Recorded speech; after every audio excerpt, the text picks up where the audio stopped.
Tere jälle! Eelmine kord me käsitlesime tööd ja enne seda juhtimist, ka valitsemist, millega peaks kaasnema kord ja korra austus, tänu millele on võimalik korraldada nii juhtimist ja juhtida kui ka täita juhtimisotsuseid. Niisiis kõne alla oli töö ja juhtimise ühtsus, mitte üks või teine, vaid mõlemad nende koostoimes. Täna vaatame nüüd eeldusi, tänu millele oleks võimalik, kuidas juhtida, aga ka valitseda, hallata, seostada ja sidustada ning teostada. Me ei saa ühtegi neist otse teha. Võimalik on luua eeldusi nendeks kõigeks ja siis peab teadma, mis see on ja millest nad sõltuvad. Kõne all oli meil töö, aga selgub, et tegelikult tulemusi saavutavad inimesed muidugi tehes tööd ka üksi, aga suuri tulemusi saavutatakse koostöös. Ja üks asi on töö ja teine asi on koostöö.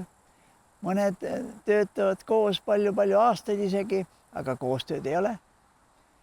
Aga koostöö on suure edu saavutamise väga kindel eeldus. Meil räägitakse aina alatasa muudkui konkurentsist ja konkurentsist. Konkurentsivõime ja ka õpilastel konkurentsivõime ja ettevõtjatel muidugi konkurentsivõime.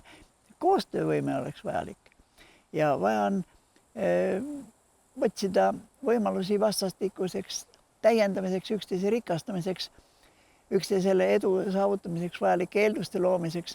Ja kui inimesed tahavad teha koostööd ja panustada ühise eesmärgi saavutamiseks, siis tegelikult võidavad kõik. Kõigil läheb tunduvalt paremini, kui on koostöös. Kui on konkurentsis, siis on küsimus sellest, kuidasmoodi salastada, kuidasmoodi kellelgi nahk üle kõrvade tõmmata, kuidasmoodi konkurentsi mingeid eeliseid luua, kuidasmoodi teine kraavi tõugata ja ressurssides ilma jätta ja kuidas kahjustada, muudkui kahjustada kuidagimoodi. Aga ja terve ideoloogia, mis on rajatud konkurentsile, on just nagu siis suur produktiivne ja progressiivne ja ma ei tea kõik, mis veel. Ei ole. Vaja on õppida tegema koostööd, vaja on olla väga hea asjatundja omal alal ja sellega ühtlasi täiendada teisi, kes on omal teisel alal asjatundlikud ja kolmandal alal ja neljandal alal. Väga harva on võimalik tänapäeval olla laitmatu spetsialist igal alal, aga vaja on kindlasti olla vähemalt ühel alal ja mitte spetsialist pelgalt, vaid ka ühel alal, vähemalt ühel alal generalist ja mõnel alal ka siis spetsialist. Ja vaja on eri taotlusega ettevalmistust. Ühtedele on vaja ettevalmistust või mingites seostes on vaja olla spetsialist. Isik, kes teab mingit kitsast ala, algusest lõpuni, täielikult tervikuna, aga teda peetakse spetsialistiks juhul, kui ta väga hästi teab ka seda, mida ta ei tea ja sellest, mida ei tea, sellest ei räägi, selle kohta ei anna mingit nõu, vaid ütleb ausalt ja selgelt, et siin on nüüd asjaolu, mida ma ei tunne ja selle kohta ma ei saa midagi öelda. Sel juhul on ta usaldusväärne, vastasel juhul ei ole. Aga lisaks spetsialistidele peab olema keegi, kes hoomab tervikut, kes saab aru, milliseid spetsialiste mingil juhul vaja on, kuidas vastastikku üksteisele edu eeldusi luua, täiendada, kindluse tunnet kujundada, võimalikke tulemusi ja ohte ette näha ja neid õigeaegselt siis vältida sellega, et võetakse meetmeid ja mitte ainult siis, kui tulemuse asemel on juba tagajärjed tekkinud, vaid protsessi käigus, kus on ette näha, et siit võivad tekkida niisugused tagasilöögid või koguni taotlusega vastuolus olevad tulemused, mida siis nimetatakse mitte tulemuseks, vaid juba tagajärjeks. Ehkki spordis on ju need kaks sõna puht reporteri suvast tulen, et ei ole. Tulemus on see, mida me tahame saavutada ja saavutame. Tagajärg on see, mida ei tahetud saavutada, aga ikka tekkisid. Nii et eristame väga selgelt. Ja vaja on generalisti, kes suudab ette näha nii tulemusi kui tagajärgi ja õigeaegselt võtta meetmeid, et tagajärgi oleks vähem ja kompenseerida ühtlasi neid tagajärgi, mis ikkagi tekkisid.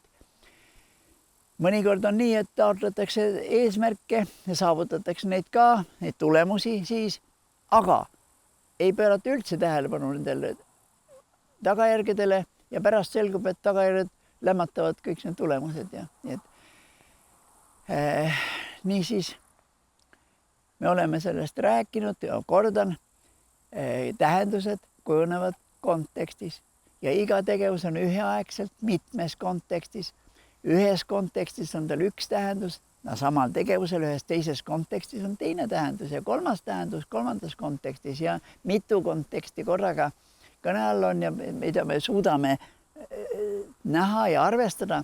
See on nüüd meisterlikkuse mõõt.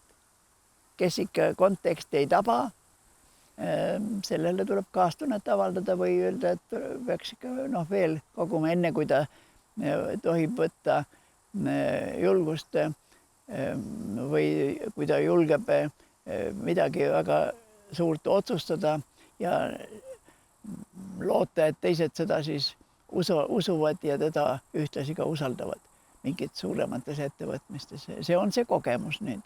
Tähendab, õppida on vaja, aga õppetulemustest ei piisa mitte kunagi.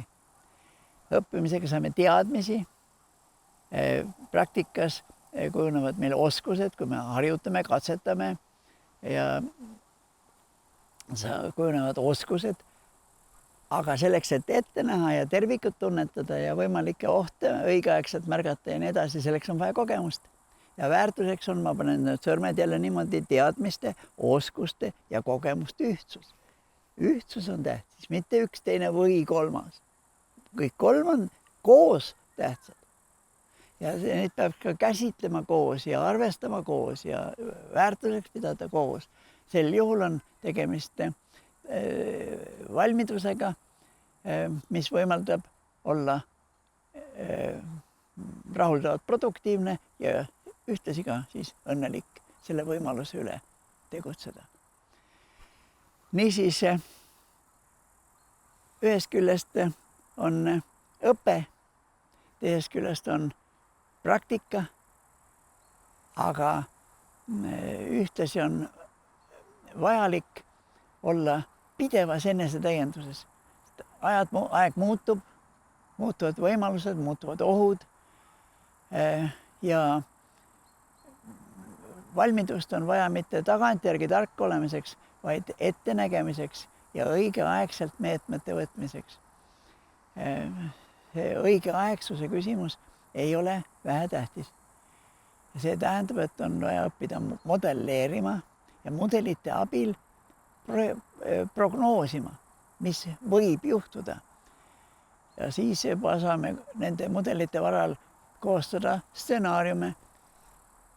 Mõnikord normaalsel juhul oleks vaja vähemalt 3 stsenaariumi. Üks on niisugune roheline stsenaarium, et kõik läheb nii, nagu siiamaani on läinud ja midagi eriti ei muutu. Aga siis on roosa stsenaariumit vaja selleks puhuks, kui juhtub midagi väga head.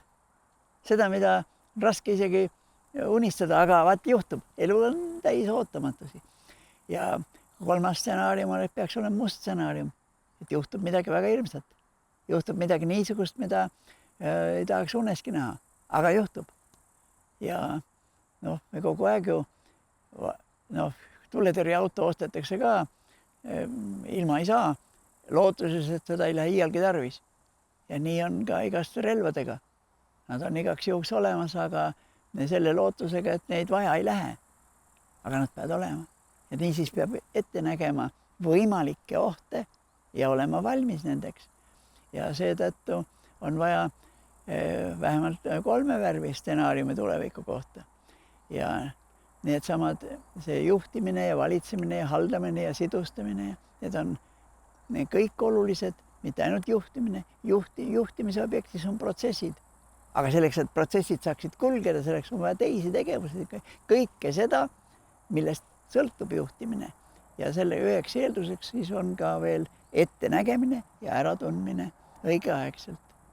Tänan tähelepanust, järgmine kord käsitleme kodaniku positsiooni, kodanikuks kasvamist. Sünnime siia kodakondsuse saame küll, aga kodanikuks on vaja kasvada. Aitäh!